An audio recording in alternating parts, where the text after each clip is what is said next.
Terrorism financing will come to order. The title of today's task force hearing is "The Enemy in Our Backyard: Examining Terror Funding Streams from South America."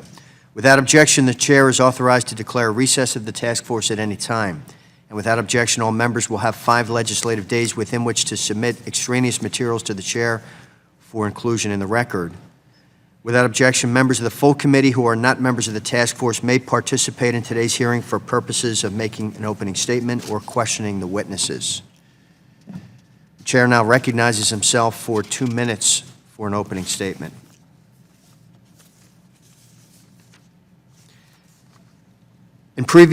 First, thank you everyone for joining us for the 8th hearing of the House Financial Services Committee Task Force to investigate terror finance. I'd like to again thank Chairman Hensarling and Ranking Member Waters, as well as my colleagues here, for their unwavering support as we continue to investigate the threat of terror finance. In previous task force hearings, Latin America, specifically the tri-border region, has repeatedly been cited as an area of concern regarding anti-money laundering and terror finance.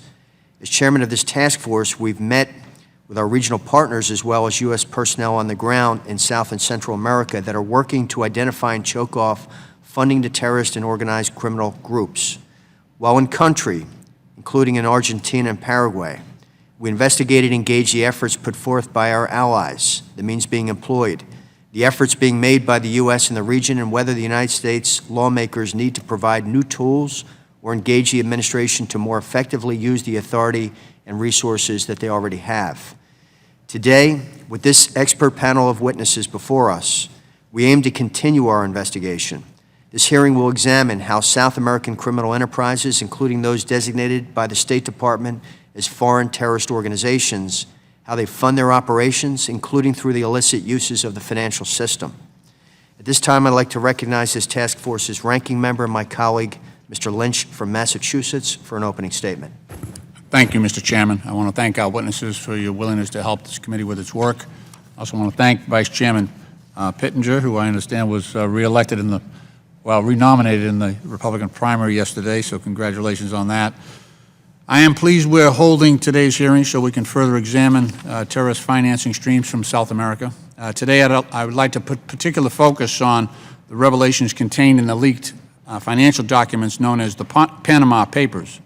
This past April, millions of leaked documents from the Panama-based law firm Mossack Fonseca exposed how some of the world's most powerful people used a web of complex financial transactions, including offshore bank accounts and shell companies, to hide their wealth. According to the International Consortium of Investigative Journalists, ICIJ, more than 214,000 offshore entities appear in the leak, connected to people in more than 200 countries and territories, including alleged drug traffickers from South America. In addition, the files include at least 33 people and companies blacklisted by the U.S. government because of evidence that they've been involved in wrongdoing, such as doing business with Mexican drug lords or terrorist organizations like Hezbollah. And these revelations highlight the need to combat secrecy and corruption in the global financial system.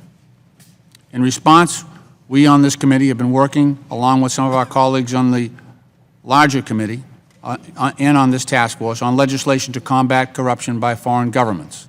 Our legislation would authorize the Department of Treasury to pay rewards that help identify and recover stolen assets linked to foreign government corruption. This is necessary because no existing reward program provides monetary incentives for identifying and recovering stolen assets linked solely to foreign government corruption. Individuals who come forward to expose this type of corruption do so at great risk to themselves and their families, and monetary rewards can provide a necessary incentive to expose corruption and provide financial means to provide for their well-being after the fact. Another common theme throughout this task force that is reinforced through the release of the Panama Papers is the need to collect information on the true ownership of these entities. Earlier this week, the New York Times did a terrific article written by Eric Lipton and Julie Creswell. I want to compliment them. It's a thoroughly researched and well-written article that demonstrates how U.S. citizens used the Mossack Fonseca law firm to create shell companies to hide their wealth overseas. According to that article, Mossack Fonseca had at least 2,400 U.S.-based clients over the past decade and set up at least 28 100 companies on their behalf in jurisdictions that specialize in helping clients hide their assets. Shell companies are particularly susceptible to exploitation by terrorists, as they are often used to mask the identities of their beneficial owners. It's critical that the United States collect information on beneficial ownership in order to prevent criminals and terrorists from exploiting anonymity to conceal their illicit activity. Now, these constructs are principally used to avoid paying U.S. taxes. However, they also facilitate terrorist financing. I'm proud to be an original co-sponsor of the Bipartisan Incorporation Transparency and Law Enforcement Assistance Act of 2016, sponsored by my colleague, Ms. Maloney of New York. Anonymous corporations significantly hinder investigations into terrorist financing. By strengthening beneficial ownership disclosure requirements, this legislation will tighten a weak link in our current efforts to follow the money that is funding terrorist organizations around the world. This is an urgent national security issue, and I look forward to working with my colleagues on this task force and the House Financial Services Committee to close this loophole. I'm pleased to hear from our witnesses today so we can better understand terrorist funding streams in South America, including the revelations from the release of the Panama Papers. I yield back the balance of our time. Thank you, Mr. Chairman. Thank you. And the Vice Chairman of the Task Force, Mr. Pittenger of North Carolina, is recognized. Thank you, Chairman Fitzpatrick and Ranking Member Lynch, and to the distinguished panel before us today.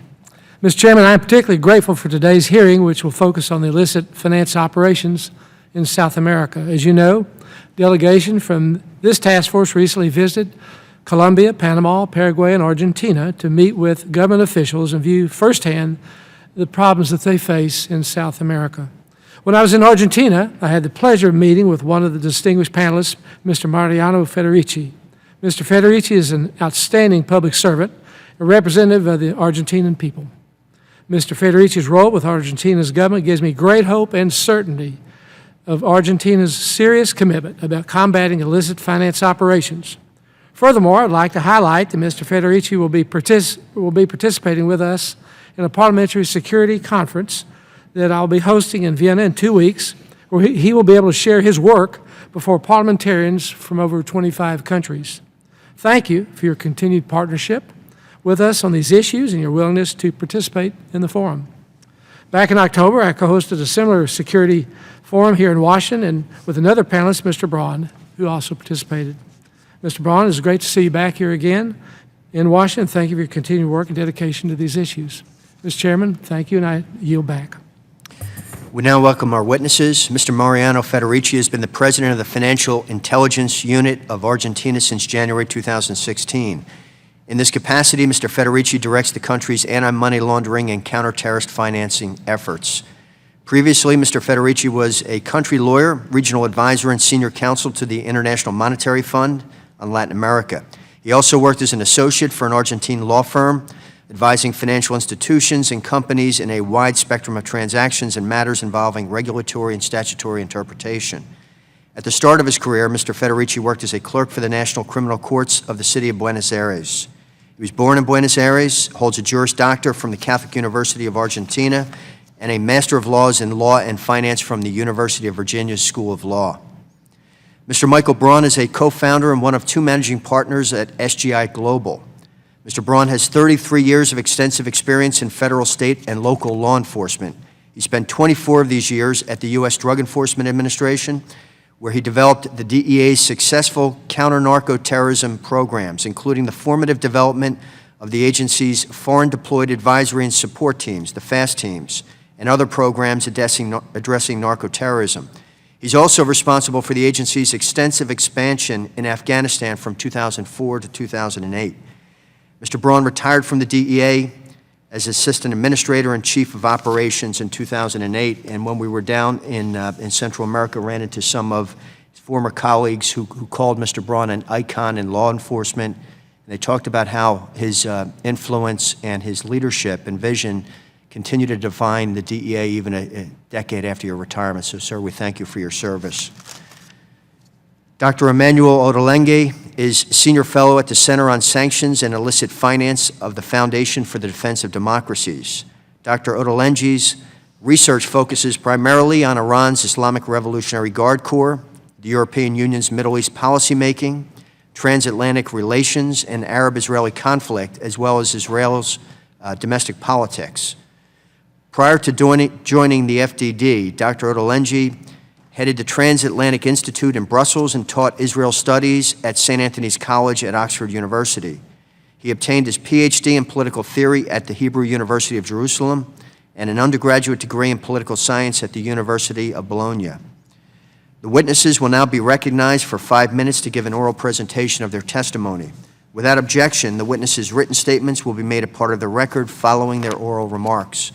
Once the witnesses have finished presenting their testimony, each member of the task force will have 5 minutes within which to ask questions. For the witnesses, on your table there are 3 lights, green, yellow, and red. Yellow means you have 1 minute remaining. Red means your time is up. And the microphone is sensitive, so I'd ask that you be certain that you're speaking directly into it.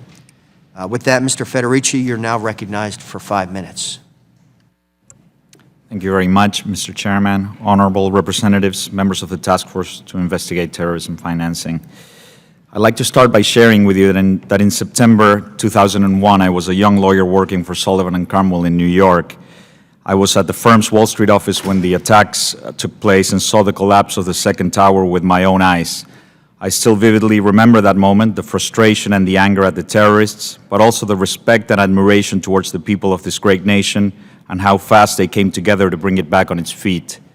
It is therefore a true and special honor for me to be sitting at this hearing today with representatives of the people, only a few months away from the 15th anniversary of that tragic day, to discuss how we can suppress terrorism and prevent such attacks from happening again. I'd like to talk about what we found in Argentina upon taking office 4 months ago and how our vision on how to improve things. We encountered a challenging situation in the area of financial integrity left by the people that preceded us in the Argentine government. It is clear to us by now that there was a complete lack of political will to fight money laundering and terrorist financing in Argentina during the last 12 years. There was a lack of strategic planning which prevented the government from prioritizing its efforts and making an efficient use of public resources. This in turn led to a serious lack of effectiveness with a related impact on risk levels. Throughout the last 10 years, the threats to financial integrity increased significantly as criminals exploited the advantages of a sophisticated financial system with the vulnerabilities of an uncommitted government. One of the main structural vulnerabilities exploited by criminals in recent years was corruption. Corruption under the previous administration was the rule, not the exception, and corrupt officials were rewarded rather than punished. At our financial intelligence unit in particular, the situation was also critical. The strategy was to have no strategy, which allowed for a discretionary use of anti-money laundering and counter-terrorist financing tools. We are now working at full speed in repairing the damages. There is a clear and strong political will to fight organized crime and terrorism. Our objective is to protect the financial system and the broader economy from the threats of money laundering and terrorist financing, thereby strengthening financial sector integrity and contributing to safety and security. Our main focus will be placed on effectiveness, as we believe Argentina has the necessary legal and institutional instruments in place to begin producing results. To achieve this, it is important to strengthen the role of operational agencies such as ours, and the government of President Macri has committed to a stronger financial intelligence unit. In particular, we will be very focused on assessing terrorist financing risks, which we believe have been irresponsibly underestimated by the previous administration. Our plan is to begin using our CFT regime to pursue international terrorism cases, representing a present threat to our system and to global peace and security. We're also embarking in a wide regulatory reform process that will allow reporting entities to adopt a risk-based approach to AML-CFT compliance. The reform will also contribute to remove existing barriers to financial inclusion and generate incentives to reduce the circulation of cash and the use of informal mechanisms. Over the last 5 years, the FIU issued more than 70 regulations which impose significant obstacles to operating in the Argentine financial system and economy and contributed little to mitigating the real risks of money laundering and terrorist financing. We are actually of the view that many of these regulations prevented people at the lowest segments of our society from accessing financial markets and expelled others to the informal economy. We're also planning to adopt a risk-based approach to AML-CFT supervision, and this is something we hope to be able to do with the support of the U.S. government. This will rationalize the use of our limited resources and allow us to place focus on what is really relevant to protect the integrity of our financial system and broader economy. On the intelligence side, we're working to regain confidence in our domestic and foreign partners. We're updating our MOUs with financial intelligence units of strategic importance to us. We're in the process of updating our MOU with FinCEN, following an unauthorized leak of information during the previous administration. We're also strengthening our strategic analysis capabilities. As we move forward in building a stronger AML-CFT framework in Argentina, the support from our international community, and particularly our main partners, such as the United States, becomes critical. I would like to take this opportunity to express my deepest appreciation to FinCEN's leadership for the trust deposited in us at the earliest of stages and the opportunity to work fast towards a reestablishment of our MOU. We embrace this partnership and will live up to our commitments to protect the information and use it only for authorized purposes and to our mutual benefit as nations. Finally, I would like to close by saying that we're not just interested in adhering to international standards. We're interested in becoming leaders in financial integrity matters in our region. This is because we truly believe in the value of financial integrity to the soundness of our financial systems and its significance to economic stability, safety, and security, which are necessary preconditions to economic growth and development. Thank you very much. Thank you. Mr. Braun, you're now recognized for 5 minutes. Thank you. Good morning, Chairman Fitzpatrick, Ranking Member Lynch, Vice Chair Pittenger, other distinguished members of the committee, and the task force. I deeply appreciate the opportunity to appear before you today and to make a few comments and to help you in any way that I can as you move forward. Mr. Braun, is your microphone turned on? Yes, sir, it is. Is that better? So our success in prosecuting the global war on terror has successfully degraded two very important funding streams to terrorist organizations.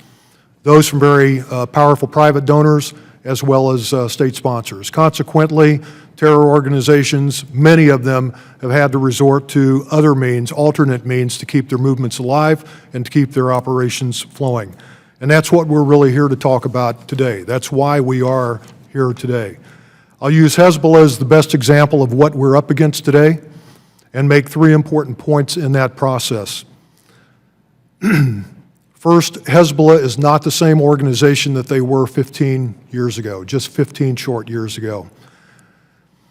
In the early 2000s, they began moving small quantities of cocaine from the tri-border area of Latin America into fledgling markets at that time in Europe and the Middle East. Flash forward to 15 years later, they're now moving multi-tons of cocaine into Europe to attempt to satisfy the ever-increasing demand for cocaine in Europe, in Middle East, and other emerging markets. They possess a demonstrated ability to move, again, hundreds of tons of cocaine over that 15-year period and move massive amounts of currency, hundreds of millions, perhaps billions of dollars in currency around the world in the most sophisticated money laundering scheme or schemes that we have ever witnessed. They have metastasized into a hydra with international connections that the likes of ISIL and groups like Al-Qaeda could only hope to have.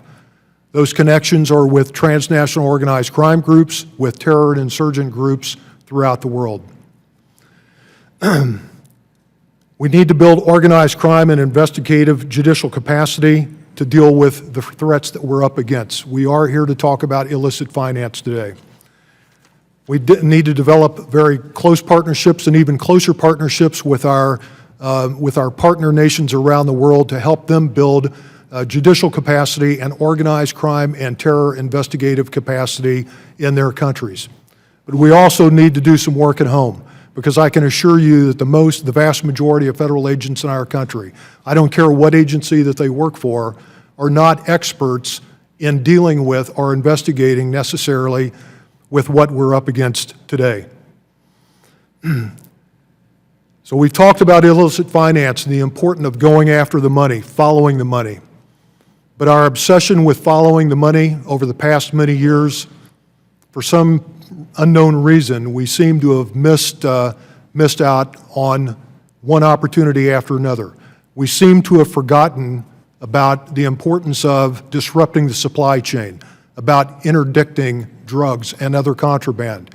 It's important for this committee and task force to understand, and the American people to understand, quite honestly, that groups like Hezbollah, the FARC, transnational criminal organizations use drugs and other contraband as an alternative form of currency. It is the oldest form of alternative currency that they utilize, and it is very precious to each and every one of them.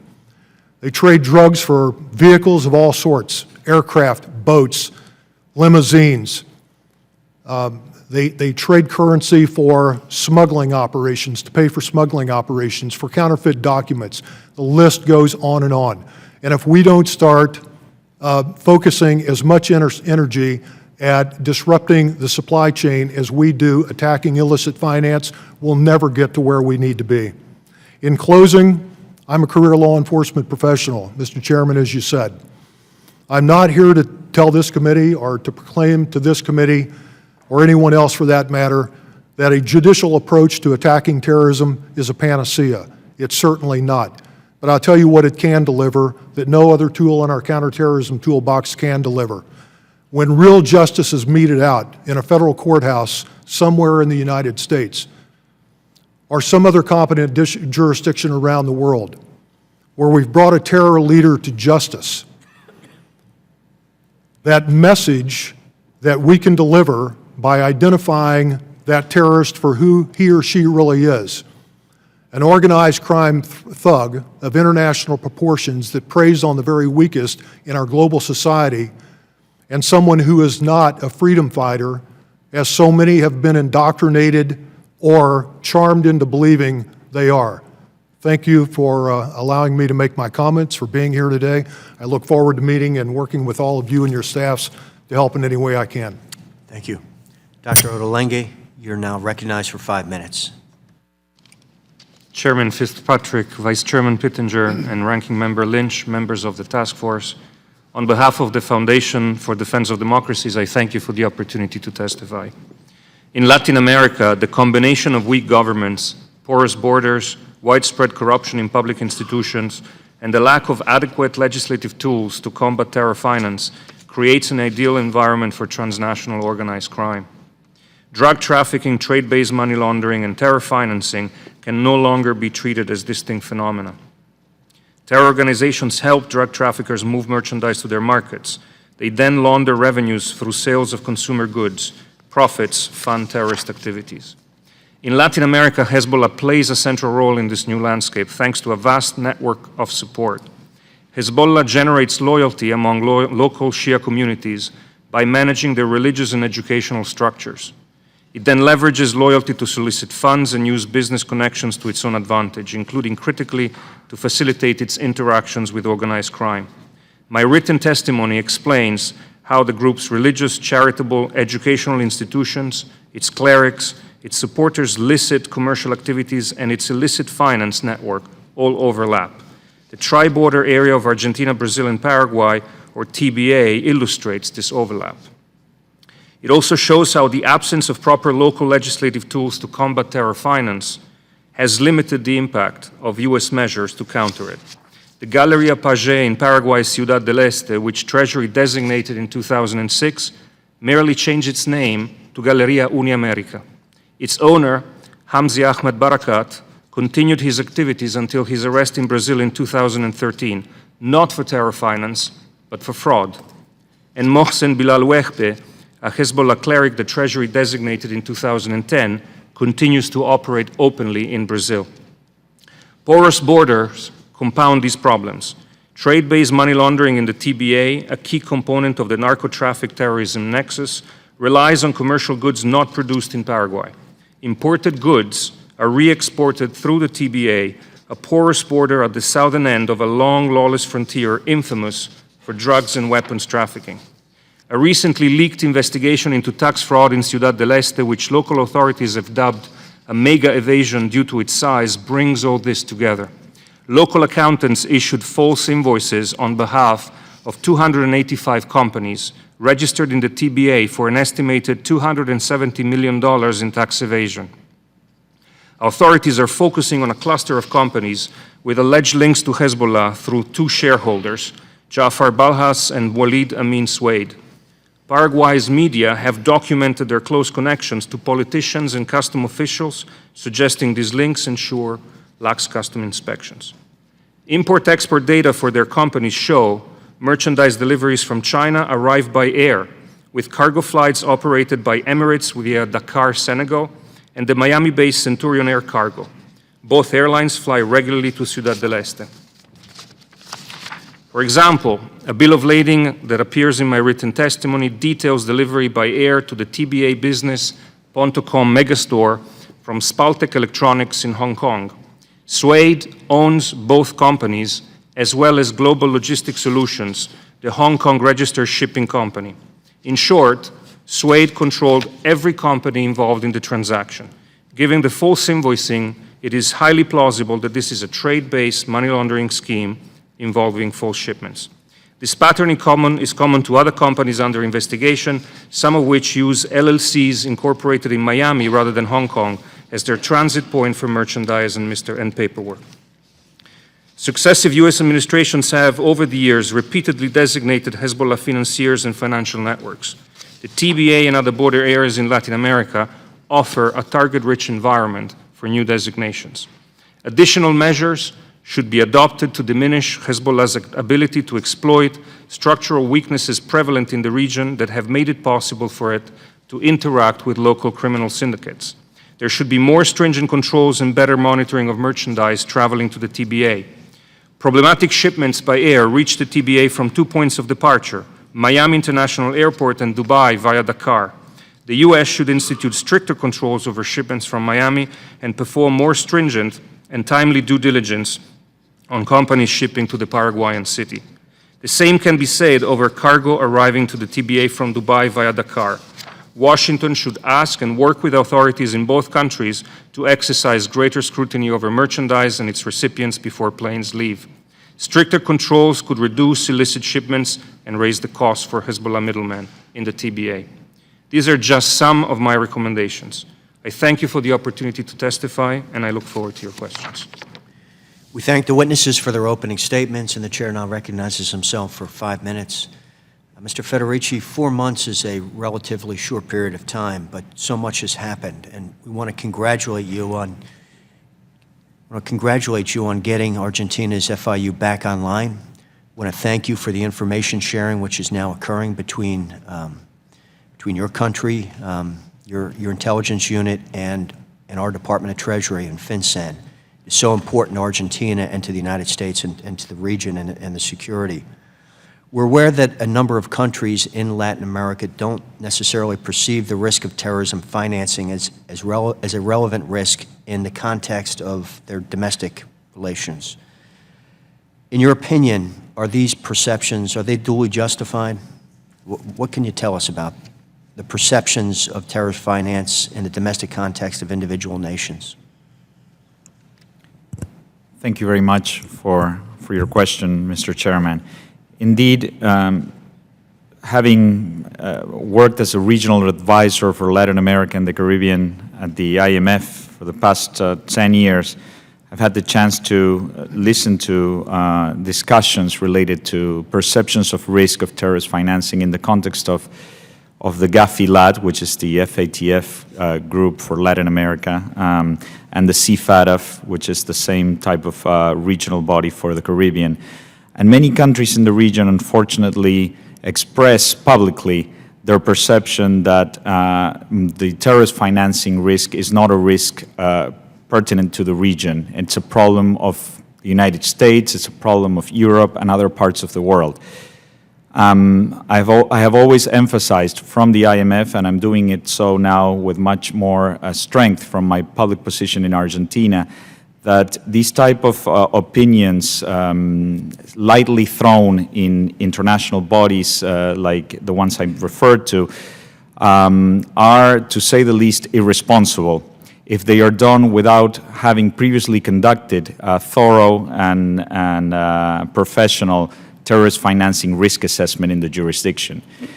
There are very few countries that have completed the conduct of money laundering and terrorist financing risk assessment in their jurisdictions, as the FATF Recommendation 1 currently requires. However, many of these countries publicly express the opinion that terrorist financing is not a problem in their country. So I think this is related also with a confusion on what the risk of terrorist financing is. The fact that there may not be terrorist elements operating in the jurisdiction does not mean that you are not exposed to the risk of terrorist financing. The mere fact that you have a financial system interconnected with the rest of the world, with the global financial system, in and by itself exposes you to the risk of terrorist financing. And this is a subtleness that many public officials in our region do not yet fully understand. That is why it is very important to continue to raise awareness on the risk of terrorist financing, and that is why it is very important to continue to have the United States support in raising awareness on these risks in the region. Thank you. Mr. Braun, in your written statement, you mentioned that Hezbollah is hiding behind criminality in Latin America and other locations. Can you further elaborate or explain what you mean by that? Thank you for the question, Mr. Chairman. I mean, listen, here's the way I look at the situation. Organizations like Hezbollah, ISIL's no different, Hamas, you name them. They're operatives, especially working in clandestine ways abroad. They don't carry ID cards, they don't wear uniforms, they don't pound their chest and proclaim to be terrorists for some important reasons. They don't want to draw attention by the United States, and they don't want to draw the attention of many of our partner nations around the world that we work very, very closely with. So they've been dispatched, how do they operate really with impunity, at the same time accomplishing so many of Hezbollah's kind of strategic global goals? And I think what it really comes down to in a large way, more and more these days, is their involvement in the global drug trade. They're involved in criminality, but at the same time, they can reconnoiter at will. They can photograph and look at what may be very strategically important targets for some future events. I believe firmly that Hezbollah feels that prolonged asymmetric conflict in the Western Hemisphere and other places in the world, it's going to be playing out some days. So they've got all the time in the world to engage in international drug trafficking and at the same time establish the rat lines that they need to establish to support that asymmetric conflict down the road. They can, as I said, they can reconnoiter at will. They can make all of the nefarious contacts that they need to make with other terrorist organizations, insurgent groups, as well as transnational criminal organizations around the world. And in the process, they can generate enormous amounts of contraband revenue that ultimately go back to the cause and help the team. Thank you. Now recognize the ranking member, Mr. Lynch, for 5 minutes. Thank you, Mr. Chairman. Mr. Braun, let me stay right on that issue. You know, we had a significant success operating against the Lebanese-Canadian bank. I think they were, at their peak, funding Hezbollah at about $200 million a month through the same procedures, drug trafficking, consumer products. They were selling, they had a used car deal there in Senegal and West Africa. They are now defunct. We were able to take them out through a 311 action as a primary money laundering concern.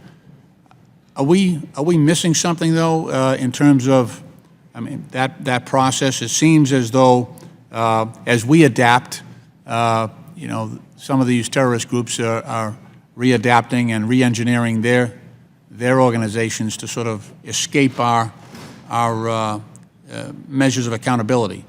Are there new and different approaches that we should be taking that address what this new iteration of terrorist financing is undertaking? Well, thank you for that question. Listen, terror organizations like Hezbollah, that is really now a hybrid terror organization. You know, they are one part designated terrorist organization by our country and many other countries around the world, but they're also, you know, an enormously powerful transnational organized crime group, you know, that is distributing, as I said, hundreds of tons of cocaine and generating hundreds of millions of dollars in contraband revenue behind that effort every single year.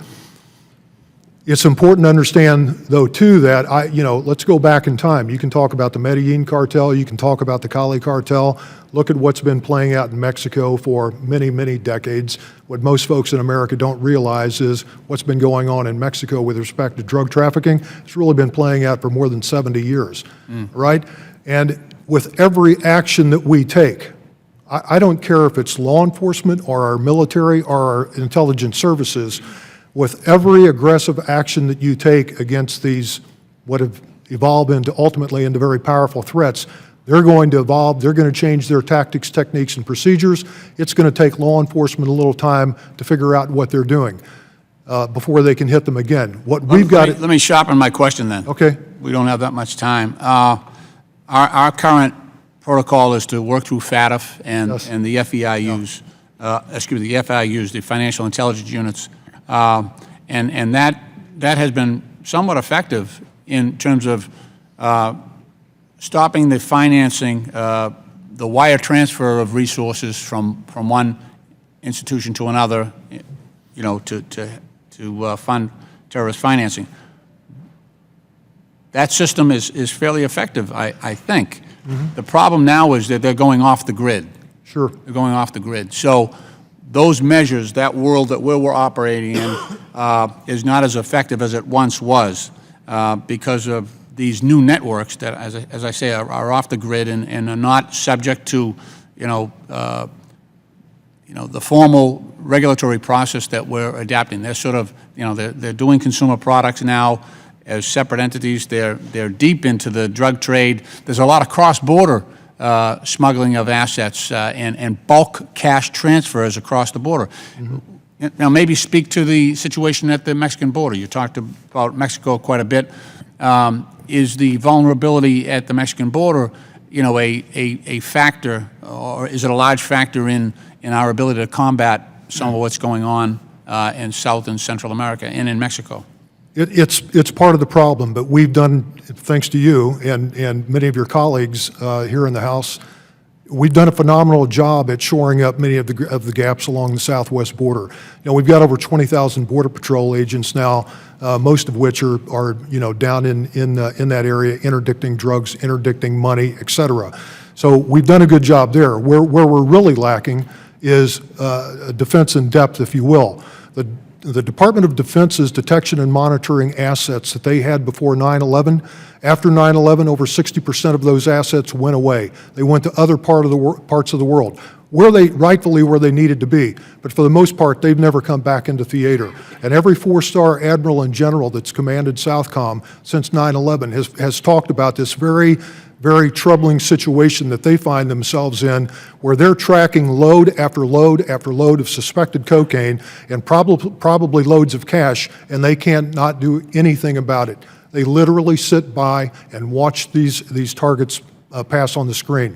The one thing, though, that I believe that this committee can do, that I believe very much needs to be done, is we really need to tighten the noose on the beneficial ownership issue and lower the curtain once and for all and expose these people for who they are.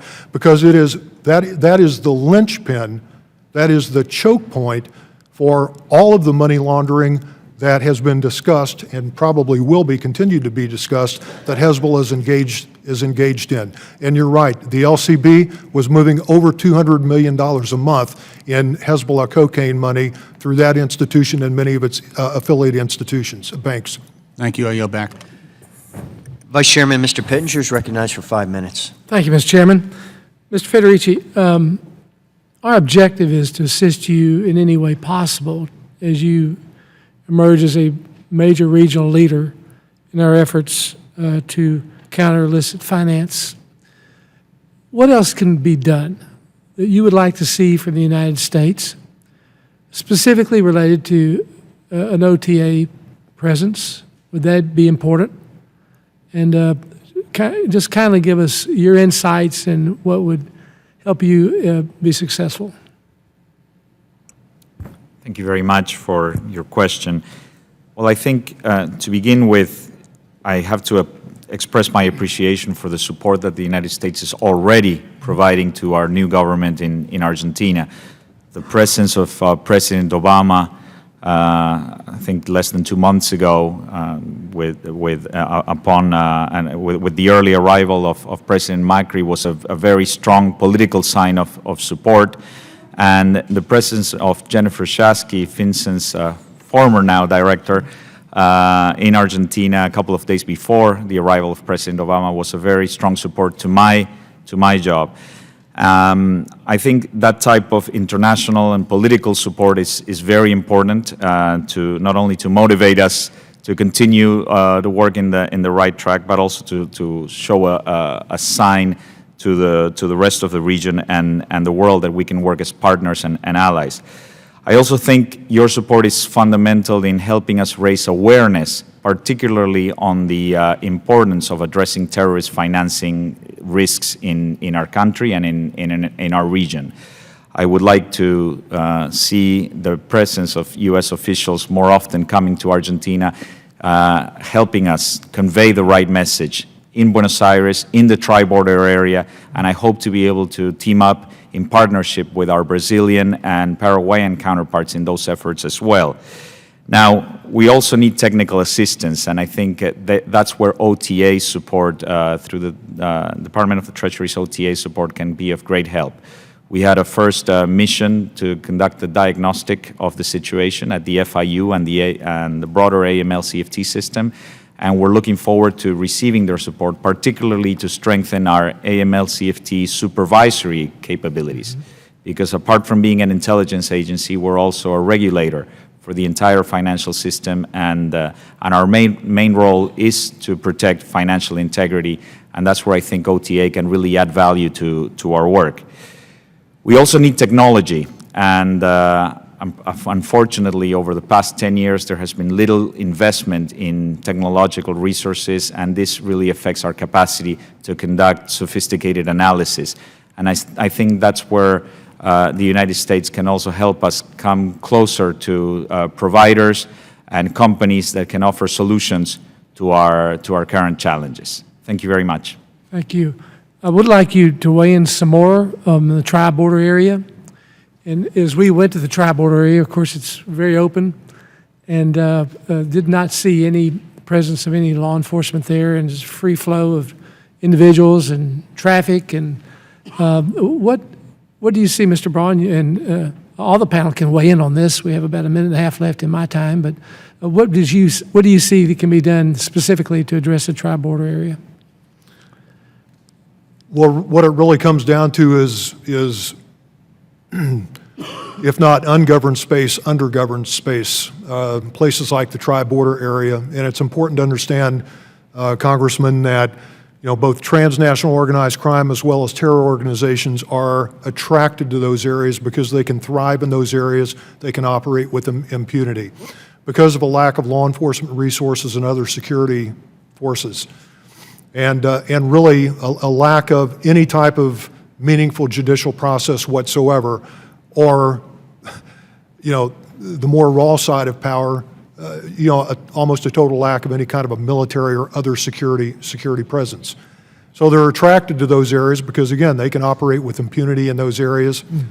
What I was tried to touch on in my opening remarks is one thing that we can do is, we can help our foreign counterparts, I believe, develop their capacity, both criminal investigative, organized, think of it this way, anti-organized crime capacity and judicial capacity to attack these threats. And I believe that, things like task forces, international task forces can be brought to bear in places like the tri-border area to help to, if nothing else, monitor and collect intelligence that is enormously important to efforts,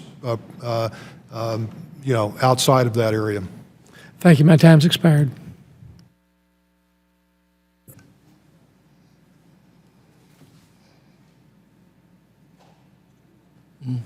Mr. Ellison of Minnesota is recognized for 5 minutes. Allow me to thank the chairman and ranking member and thank our witnesses today. It's great to see you again, Mr. Federici, and thank you for the great work that you do and all the panelists. But I just want to remark that I thought your comments at our recent trip were particularly illuminating, and I was grateful for you sharing your insight, so thank you.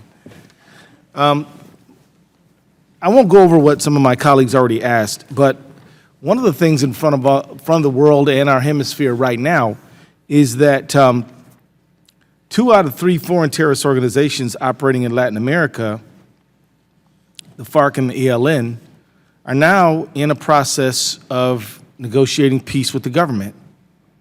I think this is a good thing. But what's your opinion on how we're going to deal with some of these money laundering issues in the aftermath? I think that this is an important question, needs to be asked. Are these organizations going to be demobilized and gotten and their support for terrorism and their role in international money laundering? How is that going to be addressed in the course of this peace? Could you all offer any insights you have?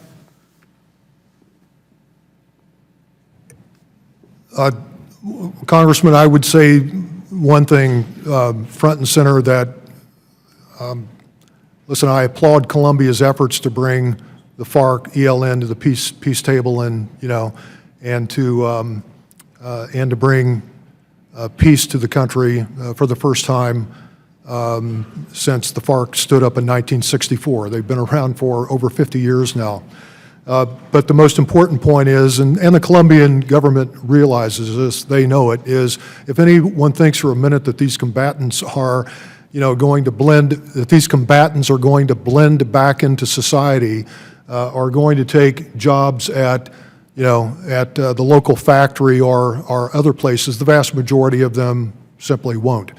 They've gotten a taste for the excitement, they've gotten a taste for the money, enormous amounts of money, especially the leaderships of those organizations where ideology went out the window a long time ago after they got a taste for the money, and that's what absolutely motivates them to this day.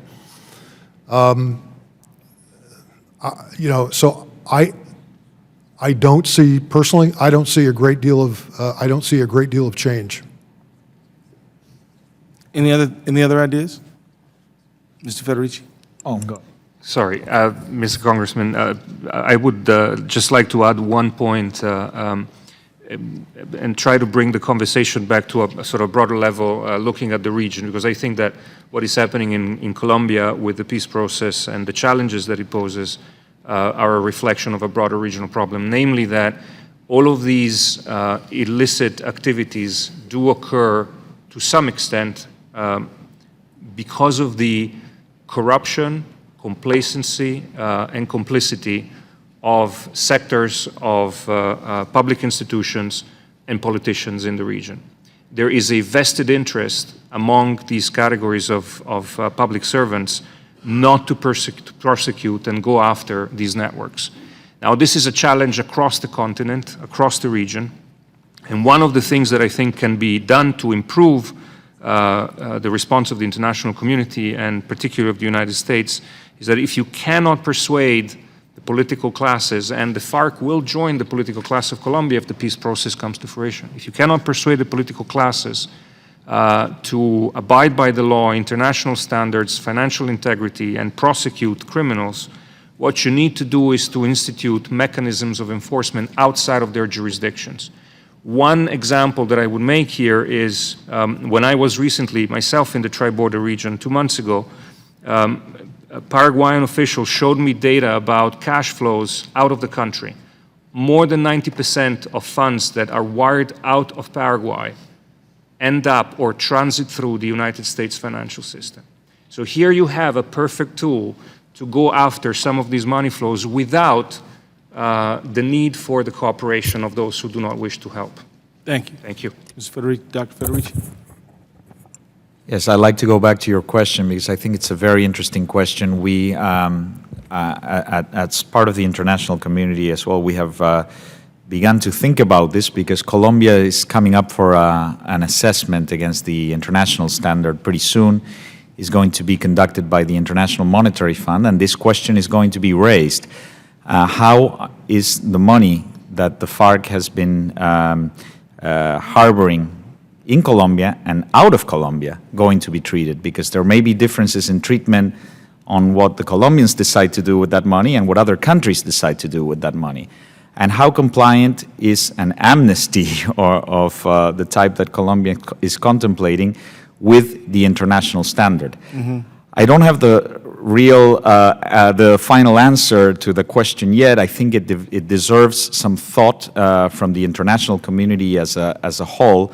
But I do have my reflection on this topic, which is that the money that has been flowing from the FARC and other terrorist organizations is money that has contaminated the integrity of financial systems outside of Colombia as well.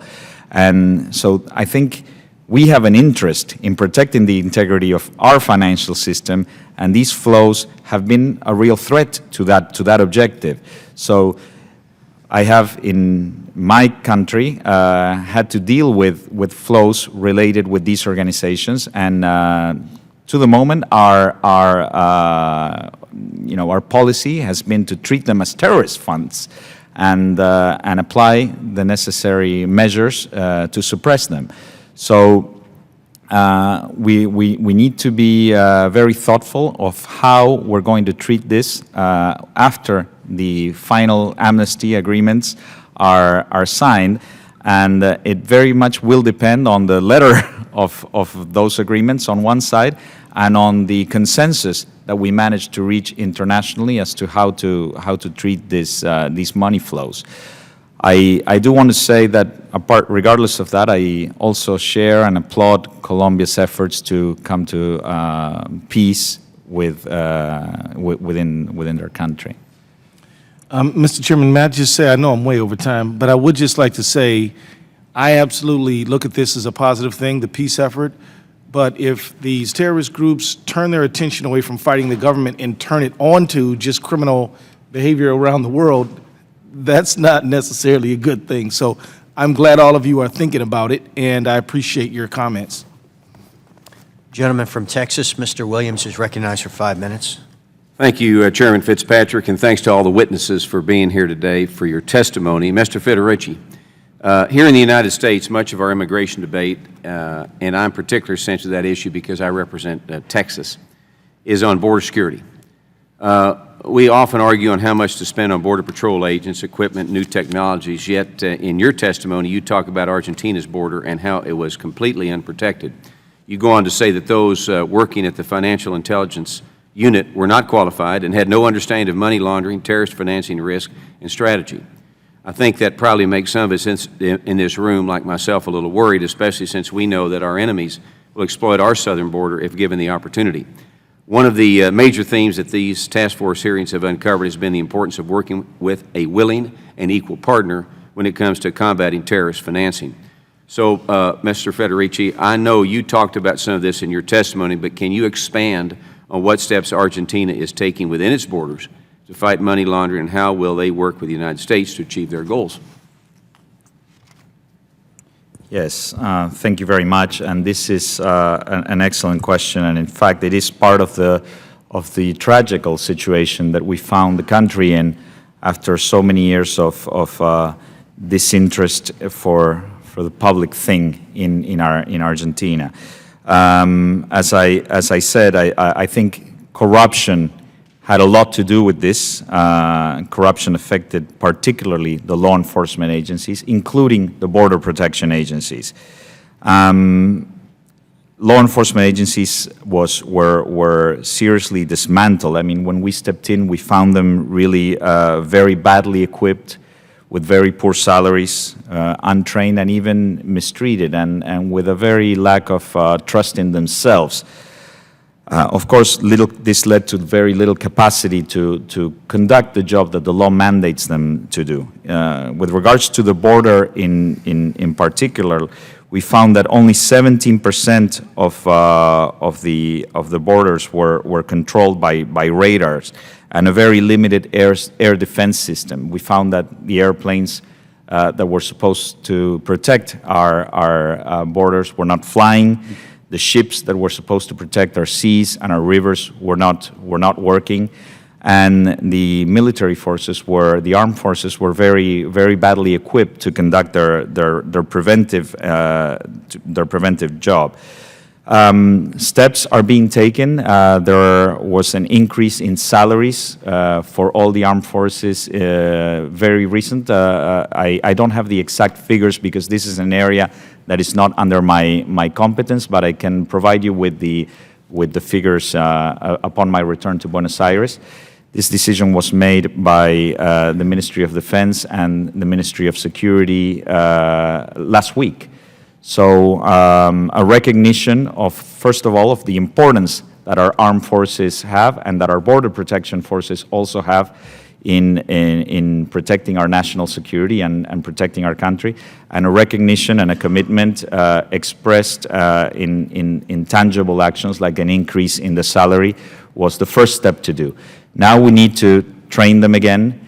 We need to equip them with the necessary resources. We need to provide the technology that they need to conduct the job. And we need to do this at the same time while thinking strategically how to use these resources in the most efficient way. I think with regards to border protection in particular, we need to bring to our table our neighboring countries, in particular Bolivia, Paraguay, and Brazil, which is where most of our threats related with drug trafficking and terrorist financing are coming from. We need to sit together and start working as a team again, and I think in particular related with the tri-border area problem and terrorist financing, as I said, that is an opportunity to re-engage also with the support of the United States. Okay. The State Department released a report last year that found there was a significant amount of money in Argentina, which was outside of government supervision, an estimated 25 to 40% of an informal economy. Right. In other words, this money isn't being taxed, and Argentina isn't sure where the money is from. So what steps in Argentina are you taking to change or rein this in? This is also an excellent question. I think that is correct. Our estimates are even greater than that. We think an amount close to the same amount of our GDP is held outside of Argentina, or basically outside of the radar of our tax authorities. And this is related to many reasons. I mean, economic instability, inflation, devaluation, political and institutional instability has led many Argentines, in many cases, Argentines who have legitimately earned their income, to protect their wealth in safer currencies and in safer jurisdictions. The most important measure that we are taking these days to overcome this situation is to launch a voluntary tax compliance program. We have drafted a bill that is currently in the House of Representatives in Argentina for discussion to basically create an incentive for Argentines holding assets abroad undeclared to come clean. And we think this will reduce the amount of cash, undeclared cash in the economy, and will also reduce the amount of informality. But I would also like to say that part of this problem has been the excess regulatory framework, the excessive regulatory pressure. To give you an example, in the area of AML-CFT, in the last 5 years, Argentina issued more than 5 laws, more than 4 decrees, and RFIU issued more than 70 regulations, which in a way obstructed the functioning of the financial system and the economy, in many cases prevented financial inclusion, and in some cases even led some people to be expelled from the formal financial system. There was a proliferation of informal and underground channels to move that money in and out of Argentina. And while most of these funds were really related with Argentines that have legitimately earned their income and were seeking protection, these are also channels that I have no doubt could have been used and most likely were used by criminals and particularly by drug traffickers and terrorist financiers. So I think this is a problem that needs to be addressed. Our voluntary tax compliance measure will tackle part of this problem, but we also need to have more efficient regulations with a risk-based approach that don't obstruct the functioning of the financial system and the economy, and really focus on what's important. Thank you for your testimony. I yield back. Gentleman from Illinois, Mr. Foster is recognized for 5 minutes. Thank you, Mr. Chairman, and thank you to our witnesses for participation in this important hearing. As you're probably aware, there have from time to time been legislative proposals in Congress to eliminate anonymous shell corporations in the United States. And as I understand, they have been eliminated in many advanced economies. And so I was wondering if Mr. Braun or any of you could comment on the importance of anonymous shell corporations in the U.S. in drug money laundering, terrorist financing, international corruption, and other activities, and what the essential features of some legislative reforms in this area would be to really help us fight these.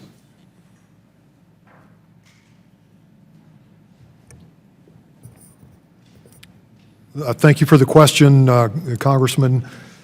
As I said earlier, the single most important piece of Hezbollah's money laundering operation or their apparatus, extremely sophisticated, and this holds true certainly for most of the transnational drug trafficking organizations that are spanning the globe today, as well as many other terrorist organizations, is the importance of those the anonymity related to those shell corporations and those accounts.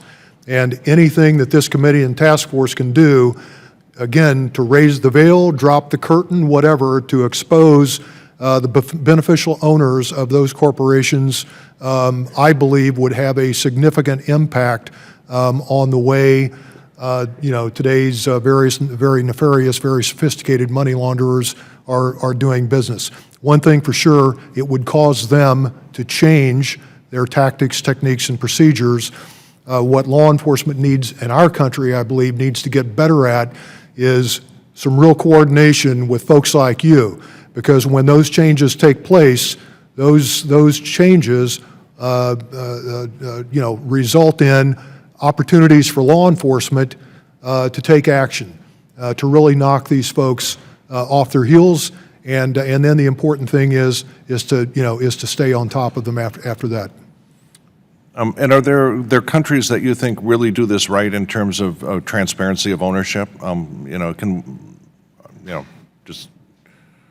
If I may step in, Mr. Congressman, and thank you for your questions. I think there are two things that countries can do better. One is, of course, disclosure, namely the obligation to make the identity of beneficial owners publicly available. And the second is transparency, to make it easy for those interested in finding out to be able to disclose that information.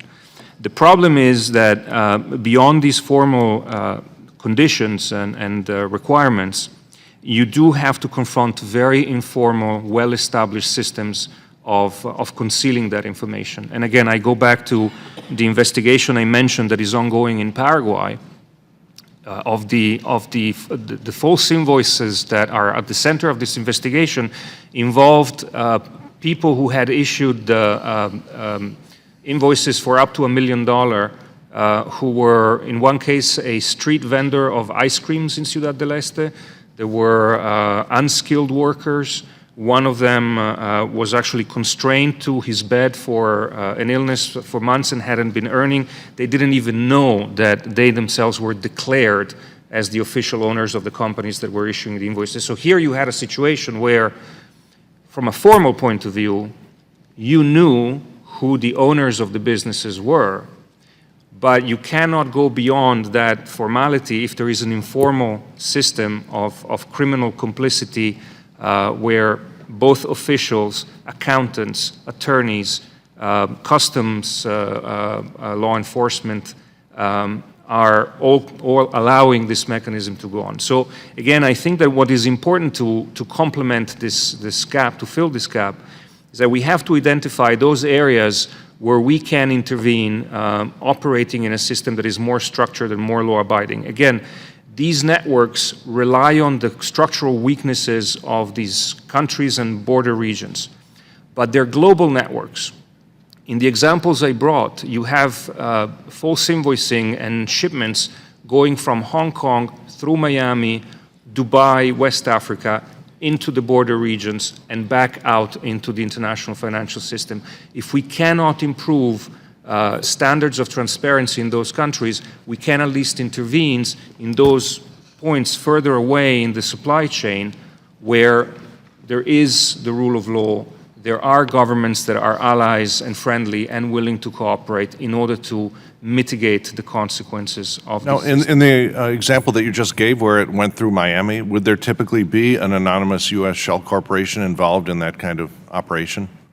Thank you for the follow-up question. Actually, that is precisely the point. In the cases that I have seen, actually, you can find out who the officers are in the companies. You can identify enough names. For example, in the case of Miami, there is one individual who is a certified public accountant and who is incorporating companies, all of these companies that are involved somehow in this investigation, and he has been involved in the past at least twice in cases where there were convictions for fraud and terror finance against Hezbollah operatives here in the United States. So clearly this is an individual to which Hezbollah operatives go to in order to incorporate company. The information is there. The difficulty is to connect the dots. Yeah. Thank you. Gentleman from Maine, Mr. Poliquin is recognized. Thank you, Mr. Chairman. Appreciate it very much, and thank you, gentlemen, for being here. Mr. Braun, if I may, Hezbollah is an entrenched international terrorist organization predominantly operating in the Middle East. At least that's been the understanding of many of us who are wrestling with this whole international security issue. And now we learn from you folks and others that their tentacles now are reaching into our hemisphere and operating now in South America in the drug trafficking trade.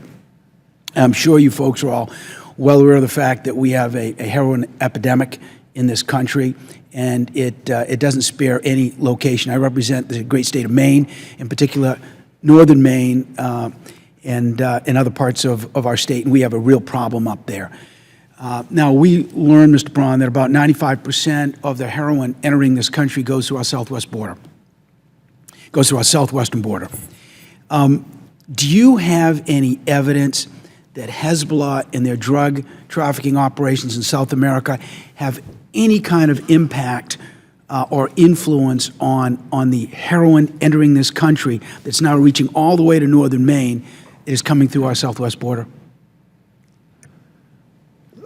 Thank you, Congressman. I mean, listen, I've been out of government now for about 7.5 years, so I don't have access to information like I used to have in my old job. But what I can tell you is this: Hezbollah has become so proficient at not only engineering the wiring diagram, if you will, for what's needed to conduct their very effective money laundering operations, but they are now providing those same services to both Colombian and Mexican drug trafficking cartels. So by doing so, if nothing else, they're certainly facilitating what's sadly happening in Maine and all across our country.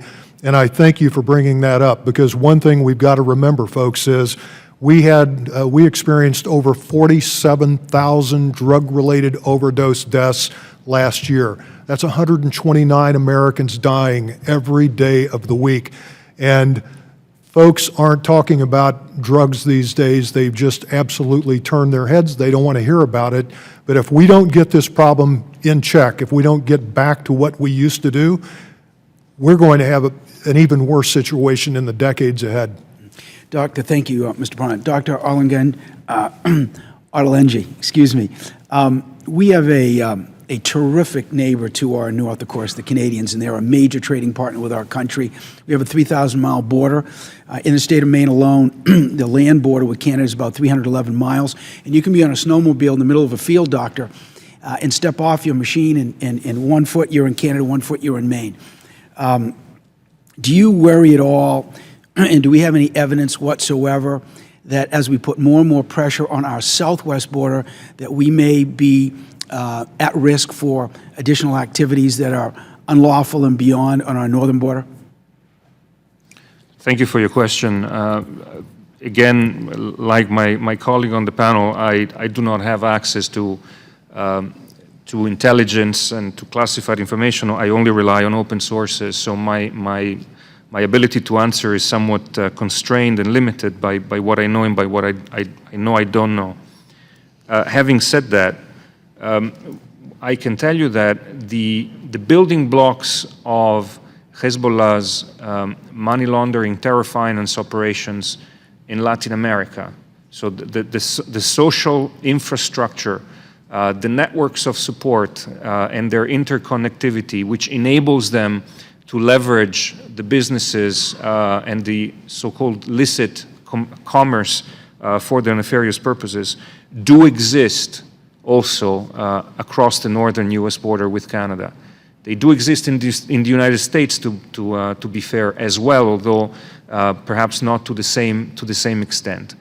And so while not being able to conclusively tell you that this is happening, I do see the signs of these networks there. The difference, I think, is the strength of the financial system, the transparency of corporate laws, the fact that you do have the rule of law functioning, that you have strong institutions, which are all elements lacking in the regions of South America where Hezbollah is most successful. Thank you, Doctor, very much. If I may, Mr. Chair, Mr. Federici, could you shed any light on your experience in your part of the world where there's been pressure put on one border, one international border, and it causes problems on another border? Have you, can you share any light on that to help us on this committee?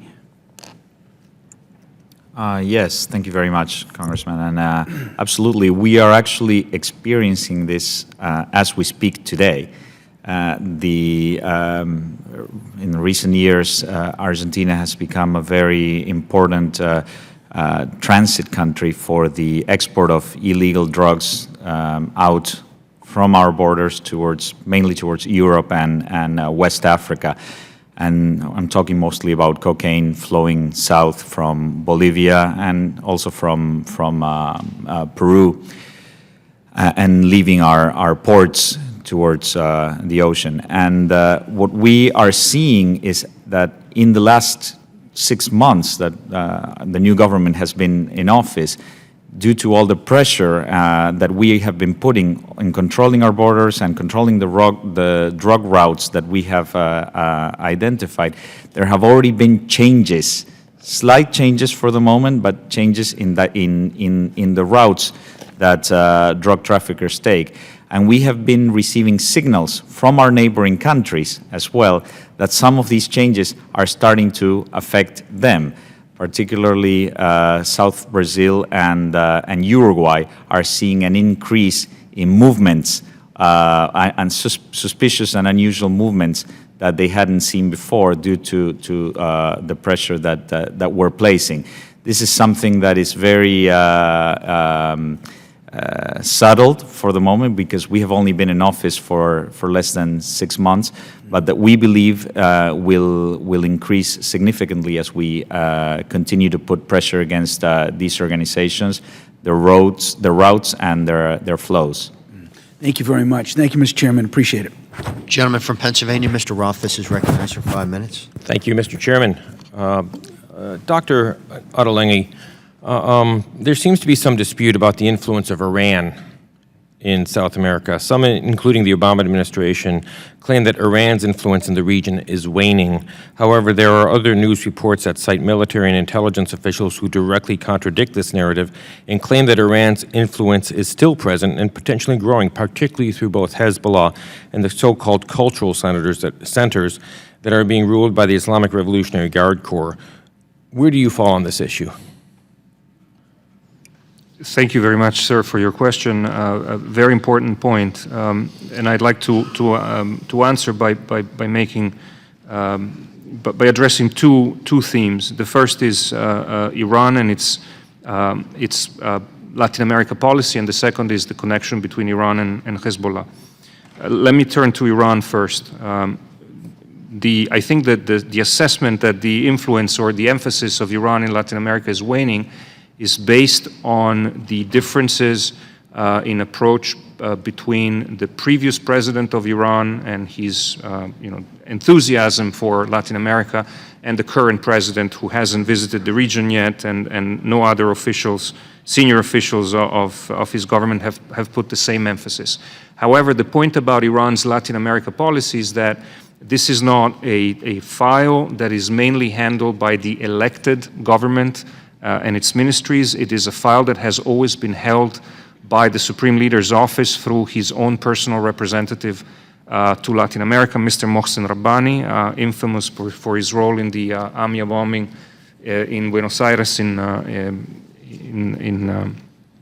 94, when 85 people were murdered and many more grievously injured. So that policy continues. It's expanding. It's ongoing. It's well financed, sustained, and I see no signs that there is any change in approach. It is a policy that has been ongoing for over 30 years that relies on the social network. You're saying that it's expanding? It is expanding, yes, sir. It is expanding because it is making a conscious, sustained, well-funded effort to actually reach out not just to the local Shia communities, which are mainly Syrian and Lebanese, but it is actually reaching out to convert non-Muslims to Shia Islam. So you have the Supreme Leader's surrogates there on the one hand, and then in tandem with that, you have Hezbollah. Correct. And what I see is that the Hezbollah clerics are mainly focusing on the Shia communities of Arab immigrants of Lebanese and Syrian descent. The Iranians are focusing on the outreach missionary effort, but they are combined most of the time. They're overlapping in the same mosques, in the same centers. They're interacting. There is a stream of very senior clerics coming from both Iran and Lebanon to visit on a constant basis. And the Hezbollah representatives, together with the Iranian ones, are constantly cooperating on this effort. And this effort, to a large extent, is geared toward building support, galvanizing, so to speak, the troops, indoctrinating and radicalizing, and it is also designed as a facade for the financial activities which are managed in coordination. I just want to give you one example that to me is very revealing. We have spoken a lot about the tri-border, but the tri-border is just one reality of many.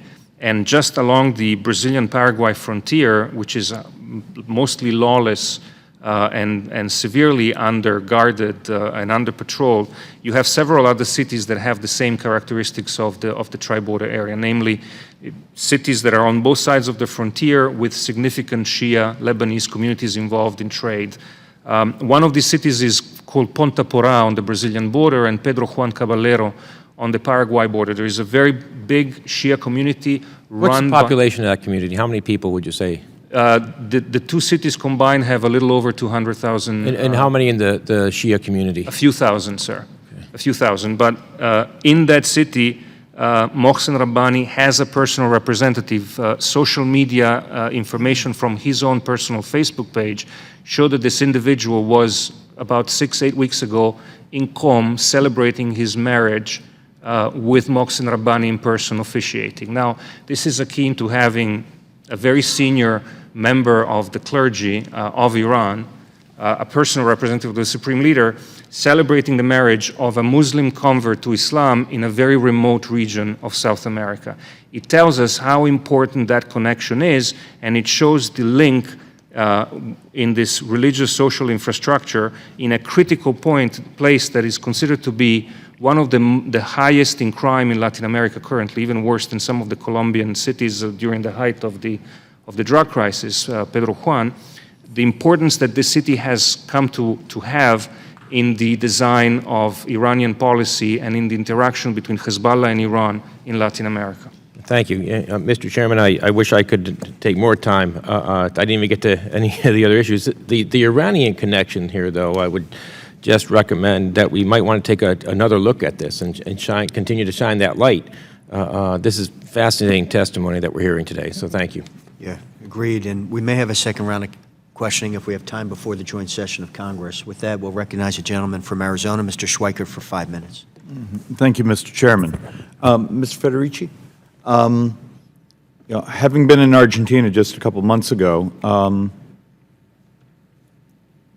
I know members of Congress, and I think much of the world is enthusiastic to see a country that could be such a powerful player on the world stage, sort of back as a player on the world stage. And, we wish you and the new government the very best. We truly want to know how we can share information and actually be a good partner, because I think there's a level of trust of the new administration that has not existed in, 17 some years. So, and that's really important. I have a whole bunch of things here, but first off, do we fixate too much on the tri-border region?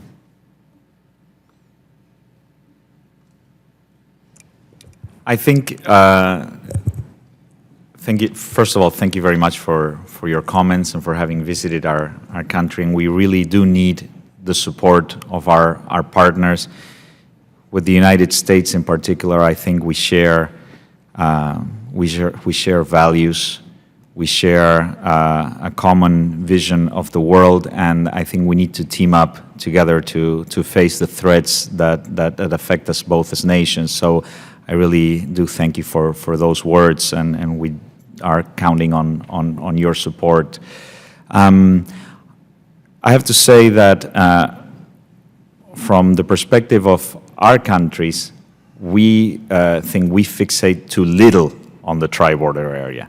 And as I said in my testimony, I think we need to quickly and professionally assess the risks to money laundering and terrorist financing coming out of that area, and start developing a joint strategy among the countries that are affected by this problem in that part of the world, and ideally with the support of those that have better information about what's going on in that part of the world.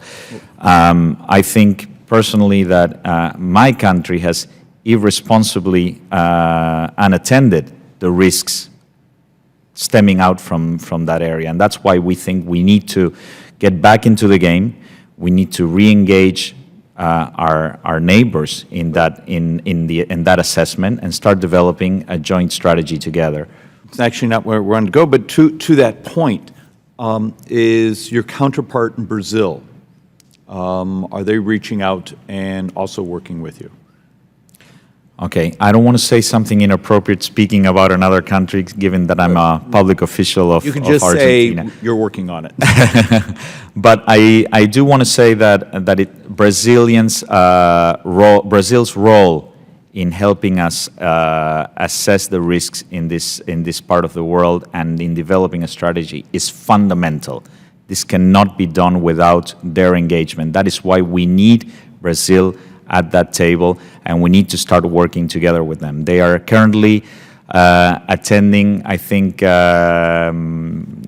priorities that may be somewhat different, but in my view are also related to this problem, because as we have heard, much of this problem is related with the lack of institutional quality, the corruption that has allowed for these threats to grow and to develop in that part of the world. So we need to work together. We're hopeful that with the new focus that Argentina will put into assessing risks in that area, and with the support that we may receive from international partners like the United States, we will be able to bring all of our neighbors to the table and start tackling this problem seriously. Okay. Can I pitch a sort of a theory, and I would love your comments from all three of you on this, and that is whether it be from the Shia communities, whether it be from money laundering for drug trades or human smuggling or political corruption, that there is almost a very complex, sort of semi-formal backbone, actually around the world, but particularly coming out of Central and South America, to move assets, move money around. And today, that network's client could be drug money. Tomorrow, it could be the cash from weapons sales. Tomorrow, the day after that, it could be something else. And that may be a constant misunderstanding we have of, we think of it as terrorism financing or drug money financing. That money laundering network is often the same. Am I being fair? I believe you're being fair, and you're very accurate. As I said earlier, transnational organized crime groups as well as terror and insurgent groups around the world rely on the same shadow facilitators to move their agendas forward. In the private sector that I've been in now for 7.5 years, we call that outsourcing, all right? They use many of the same money laundering organizations. They use many of the same arms traffickers. They rely heavily on many of the same human smuggling groups, those that provide fictitious or counterfeit travel documents that are much needed. They also do things that are very unique, like corrupting the private sector, strategically corrupting aspects of the private sector, transportation industry, communication industry, and the like. To that point, and Mr. Chairman, this is something I beg of you, even for your staff, to consider. Our committee is structured to look at terrorism financing and money laundering, but as we've heard testimony after testimony over the year or so you've been doing this, which is incredibly appreciated, if you connect the dots, the very networks that are washing money for terrorism are the very networks that are for political corruption, are washing and moving money for drug trafficking, who are washing money for human trafficking. How do we bring these different law enforcement mechanisms and our international partners, because my fear is we have too many silos out there, how do you bring them together and combine the intelligence that's there and focus? Because if the backbone that's being used to launder and move money is for lots of pretty evil causes, maybe we can get some focus here. And with that, Mr. Chairman, I'll yield back. Gentleman yields back. The gentleman from Florida, Mr. Ross, is recognized for 5 minutes. Thank you, Mr. Chairman. Ever since this committee has continued its investigation and discovery, we've learned a great deal of tools that have been utilized for intelligence purposes, data sharing, and otherwise identifying money laundering and terrorism-financed networks. But what has concerned me and continues to concern me has been the lack of enforcement. So what do we do with this information? What have we done for this information? And Mr. Braun, I'm particularly impressed with your comments and your testimony when you state that to successfully disrupt or defeat the threat, the information collected, analyzed, and reported must be actioned. Could you go into a little bit of detail about that? Because I think that's the fulcrum to where we need to go. All for show is great, but if we don't have some element of success and actually preventing what we're setting out to do, then what good is all this intelligence and surveillance that we're doing? Thank you, Congressman. I don't want to diminish in any way the important work that our and you won't. And my only concern would be, as I'm interpreting that as to mean that there are things that we could do better. This task force needs your recommendations as to what we can do to increase enforcement. We've seen an administration that exercises prosecutorial discretion in this country on federal laws that are being broken and yet that are being just turned a blind eye to. And no matter how many laws, or even if Brazil does what we want them to do, if there's no enforcement, then what good is it that we do, and how can we accomplish that enforcement? Well, there has to be a greater deal of sharing. Our intel community, to a lesser degree, our military, now that they've become heavily interested in counter-threat finance, are collecting enormous amounts of data. But the problem is that if you're outside of a declared area of war, that's pretty tough to action other than with the use of a judicial model. And that's why I keep going back to, this is the responsibility of federal law enforcement to action this work. But the They have data limited needs to be jurisdiction. flowing. Right. But would there not be an opportunity, because you talk about having financial incentives in providing incentives or providing assistance, whether it be financial or technical, to foreign governments. Is there not a way that we can impose incentives to our partners that would require that in order to have this assistance, in order to have this technical or financial support, there has to be enforcement?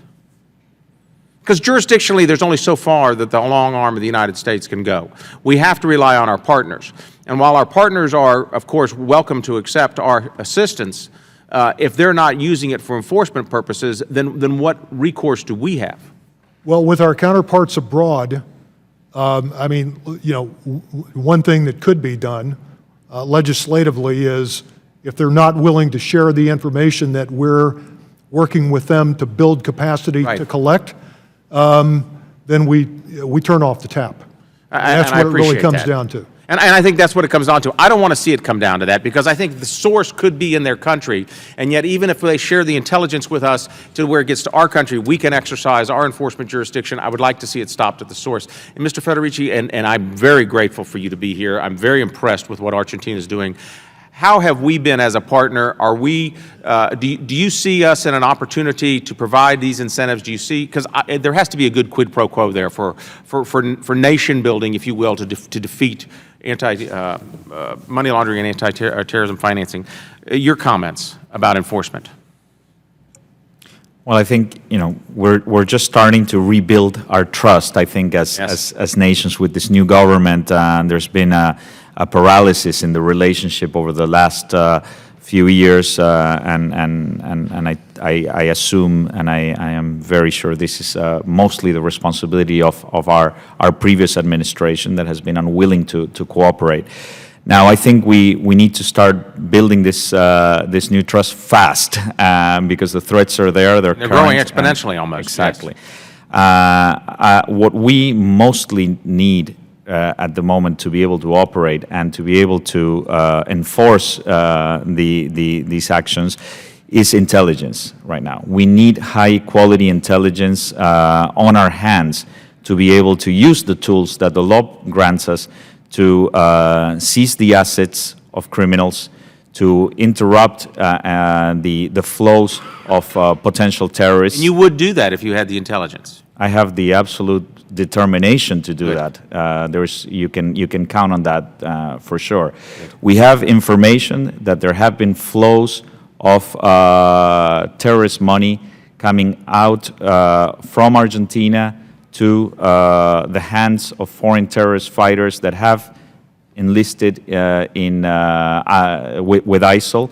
And we need more of that type of information in order to be able to put our hands on those flows, to be able to share it internationally as well, and to take the enforcement action. And I'm hopeful that if that happens, that we exercise our rules of engagement and stop that. And I see that my time's up, and I'll yield back. Thank you. Gentleman yields back, and we'd like to thank the witnesses for their testimony today. We have additional questions, but we also have a joint session of Congress that we need to get in our seats for. So then, without objection, we'll give all of the members of the task force 5 additional days within which to submit additional written questions. They could be submitted to the chair. We'll forward those questions to the witnesses, and we ask, if you could, the witnesses to respond as promptly as you may be able. Without objection, this hearing is adjourned.